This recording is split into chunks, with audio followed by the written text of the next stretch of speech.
Hi friends, welcome back to my channel. ಇವತ್ತು ನಾನು ರಾ mango ಅಂದರೆ ಮಾವಿನಕಾಯಿ ಜ್ಯೂಸ್ ಹೇಗೆ ಮಾಡೋದು ಅಂತ ಈ ವಿಡಿಯೋದಲ್ಲಿ ನೋಡೋದ. ನಾನು ಮಾವಿನಕಾಯಿ ತೊಗೊಂಡಿದ್ದೀನಿ, ಒಂದು ಗಿಳಿಮೂತಿ ಮಾವಿನಕಾಯಿ. ಈಗ ಅದನ್ನು ಪೀಲ್ ಮಾಡ್ಕೊಂಡಿದ್ದೀನಿ, ಸಿಪ್ಪೆ ತೆಗೆದಿದ್ದೀನಿ. ಈಗ ಅದನ್ನು ಸ್ವಲ್ಪ ಚಿಕ್ಕದಾಗಿ ಕಟ್ ಮಾಡ್ಕೊಳ್ಳೋದ. ನೋಡಿ ಇಲ್ಲಿ ಈ ರೀತಿ ತುಂಬ ತೆಳು ಕಟ್ ಮಾಡ್ಕೊಳ್ಳಿ. ನಿಮಗೆ ಜ್ಯೂಸು ಎಷ್ಟು ಜನರಿಗೆ ಬೇಕೋ ಅಷ್ಟು ಜನರಿಗೆ, ಒಂದು ಮಾವಿನಕಾಯಿ ಆದರೆ 10 ಜನಕ್ಕೆ ಜ್ಯೂಸ್ ಆಗುತ್ತೆ. ನಾನು ಇಲ್ಲಿ ಒಂದು ಕಾಲು ಭಾಗ ಆಗೋಷ್ಟು ತೊಗೊಂಡಿದ್ದೀನಿ. ಈಗ ಇದನ್ನು ಒಂದು ಮಿಕ್ಸಿ ಜಾರಿಗೆ ಹಾಕ್ಕೊಂಡಿದ್ದೀನಿ. ಹೀಗೆ ಇದಕ್ಕೆ ಸ್ವಲ್ಪ ಕಾಳು ಮೆಣಸು, ನೋಡಿ ಒಂದು 10 ಕಾಳು ಮೆಣಸು ಹಾಕೋತಾ ಇದ್ದೀನಿ 3 ಜನಕ್ಕೆ. ಈಗ ಇದಕ್ಕೆ ರುಚಿಗೆ ತಕ್ಕಷ್ಟು ಉಪ್ಪು, ಒಂದು ಅರ್ಧ ಸ್ಪೂನ್ ಉಪ್ಪಾದರೆ ಸಾಕು. ಈಗ ಇದಕ್ಕೆ ಒಂದು ಇದು ನುಣ್ಣಿಗೆ ಪೇಸ್ಟ್ ಆಗೋದಕ್ಕೆ ಒಂದು ಅರ್ಧ ಗ್ಲಾಸ್ ನೀರು ಹಾಕೊಳ್ಳೋದು. ಈಗ ಇದನ್ನು ನೀಟಾಗಿ ನುಣ್ಣಿಗೆ ಒಂದು ಸ್ವಲ್ಪನೂ ತರಿ ಇಲ್ಲದೆ ಇರುವಾಗೆ ನೀಟಾಗಿ ನುಣ್ಣಗೆ ರುಬ್ಕೋತಾ ಇದ್ದೀನಿ. ಈಗ ರುಬ್ಬಾಗಿದೆ. ಈಗ ಇದನ್ನು ಒಂದು ಬೌಲ್ಗೆ ಹಾಕೊಳ್ಳೋದು.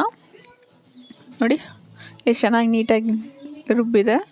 ಈಗ ಇದಕ್ಕೆ ನಾವು ನೀರು ಸೇರಿಸ್ಕೊಳ್ಳೋದು. ನಾನಿಲ್ಲಿ 2 ಗ್ಲಾಸ್ ನೀರು ಹಾಕೋತಾ ಇದ್ದೀನಿ. 3 ಜನಕ್ಕೆ ಆಗುತ್ತೆ ಇದು.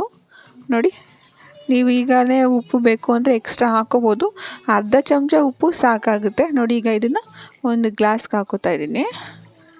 ನೋಡಿ ತಿಕ್ನೆಸ್ ಎಷ್ಟು ಚೆನ್ನಾಗಿದೆ. ನೀರು ಹಾಕಿದ್ಮೇಲೆ ರುಚಿಯಾದ ಮಾವಿನಕಾಯಿ juice ready. Summer special. Please subscribe my channel. Thank you for the watching this video. Thank you.